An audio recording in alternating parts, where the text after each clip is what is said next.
Perdu dans l'amour. Il y a presque 10 ans, ma vie a pris un tournant. J'habitais en ville, mais les étés étaient étouffants.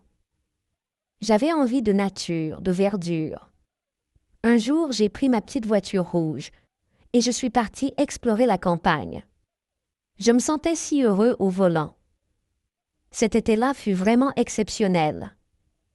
Les matins étaient si beaux, avec un soleil chaud et un ciel bleu éclatant, rempli du chant des oiseaux. Puis, tout à coup, ma voiture s'est arrêtée brusquement. « Qu'est-ce qui se passe ?» ai-je pensé. « Oh mon Dieu, je n'ai plus d'essence. Maintenant, je vais devoir marcher. » Il me faut trouver une ville pour acheter de l'essence, mais où suis-je donc? J'ai examiné la carte. Aucune ville à proximité. J'étais perdu au cœur de la campagne. Soudain, une fille est apparue. Marchant le long de la route, tenant des fleurs, elle était magnifique, avec sa longue robe et ses cheveux noirs brillant au soleil. J'ai décidé de sortir de ma voiture pour lui parler. « Bonjour » ai-je dit. « Je suis perdue. Où suis-je » Elle avait l'air effrayée, alors j'ai parlé doucement. « Je n'ai plus d'essence. » ai-je dit. « Où puis-je en trouver » Ses yeux bleus m'ont regardé et elle a souri. « C'est une très jolie fille, » ai-je pensé. « Je ne sais pas, » dit-elle. « Venez avec moi au village. Peut-être pourrons-nous vous aider. » Je suis allé avec elle, heureux. Et nous avons marché longtemps. Il n'y a pas de village sur la carte, ai-je pensé. Peut-être que c'est un très petit village. Il y avait un village, et il était vieux et joli. Les maisons étaient noires et blanches et très petites. Il y avait beaucoup d'animaux. La fille s'arrêta devant une maison et me sourit. « Entrez, je vous prie, » dit-elle. Je suis entrée. La maison était très propre, mais elle était étrange aussi. Il y avait un feu et de la nourriture au-dessus. J'avais faim à ce moment-là. C'est étrange, ai-je pensé. Ils cuisinent leur repas sur un feu de bois? Peut-être sont-ils dans une situation financière difficile. J'ai rencontré ses parents et je les ai appréciés. Ils étaient gentils, mais leurs vêtements étaient étranges. « Asseyez-vous » a dit le père. « Avez-vous soif après votre promenade » Il m'a offert à boire et j'ai dit « Merci ». Mais la boisson était aussi étrange, brune foncée et très forte. Je ne comprenais pas, mais j'étais content d'être là. J'ai demandé de l'essence, mais le vieil homme ne semblait pas comprendre. « Essence » a-t-il demandé. « Qu'est-ce que c'est » C'est curieux, ai-je pensé. Puis j'ai changé de sujet. « Vous vous déplacez uniquement à pied » Le vieil homme a souri. « Oh non, nous préférons les chevaux » a-t-il répondu. « Des chevaux » ai-je pensé. Mais ils sont bien plus lents que les voitures. Pourquoi ne pas en avoir? Cependant, je n'ai pas exprimé cela au vieil homme. Malgré tout, je me sentais bien là-bas. Je suis restée toute la journée et j'ai partagé le dîner avec eux ce soir-là. Plus tard, Marie et moi sommes allés dans le jardin. Son prénom était Marie. « C'est agréable ici, » dit-elle. « Nous sommes toujours heureux d'avoir des visiteurs. Nous ne voyons pas beaucoup de monde par ici. » Nous avons bavardé joyeusement. Elle était vraiment belle. Mais après un moment, son ton est devenu doux et son visage s'est assombri. « Pourquoi es-tu triste » lui ai-je demandé. « Je ne peux pas te le dire, » répondit-elle. « Tu n'es qu'un invité ici. Nous devons nous dire au revoir ce soir. Tu dois partir maintenant. » Je ne comprenais pas. Je l'aimais. Je le sentais. Je voulais rester pour l'aider. Pourquoi devais-je partir? Mais Marie a répété tristement. « Tu dois partir. C'est dangereux ici. » Alors j'ai promis. Je vais à la prochaine ville chercher de l'essence. Ensuite, je reviendrai. Elle est restée silencieuse.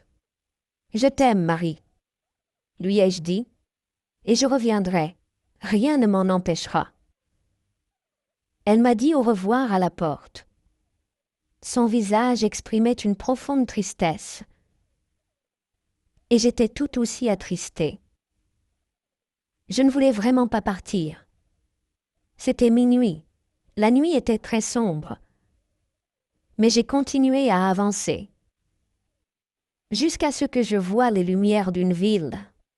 J'ai pu enfin trouver de l'essence. Mais quand j'ai demandé le nom du village au responsable de la station-service, il m'a regardé bizarrement. « Quel village ?» demanda-t-il. Je lui ai parlé du village, de ses vieilles maisons et des habitants aux vêtements étranges. Encore une fois, il m'a regardé curieusement. Après un moment de réflexion, il a déclaré « Il y avait bien un village là-bas, mais il n'existe plus. Des rumeurs étranges circulent à son sujet. » « Quelles sont ces rumeurs ?» ai-je demandé. Il hésitait à me répondre. Mais finalement il a dit « Il y a eu un grand incendie dans le village. Tout le monde est mort. Il n'y a plus de gens ni de maisons là-bas maintenant. » « Comment cela a-t-il pu se produire? Et pourquoi ?» ai-je demandé. « Jean-Luc Dubois les a tués, » dit-il. Il était en colère contre les villageois parce qu'ils avaient aidé le roi dans la guerre. Je ne pouvais pas parler. Ce n'est pas juste, ai-je pensé. Cette guerre a eu lieu il y a 350 ans. Puis je me suis souvenu des vêtements étranges, des cheveux longs, de la nourriture, du feu et des vieilles maisons. Et je me suis souvenu aussi des chevaux. « Mais je ne comprends pas !» ai-je crié. J'ai vu les gens et le village. J'ai parlé à des gens là-bas. L'homme m'a rapidement regardé avant de me raconter cette histoire incroyable. Il y a une légende sur ce village. Une fois tous les 10 ans, il réapparaît pour une seule journée. Puis, il disparaît à nouveau pendant 10 ans. Ce jour-là, vous pouvez le trouver. Mais vous devez partir avant le matin, sinon vous ne partirez jamais. Est-ce possible? Me suis-je demandé. Peut-être que c'était Marie qui disait « Tu dois partir ». Elle m'aimait, mais elle insistait. « Nous devons nous dire au revoir ce soir. » Elle avait peur pour moi. Maintenant, je comprends, ai-je pensé.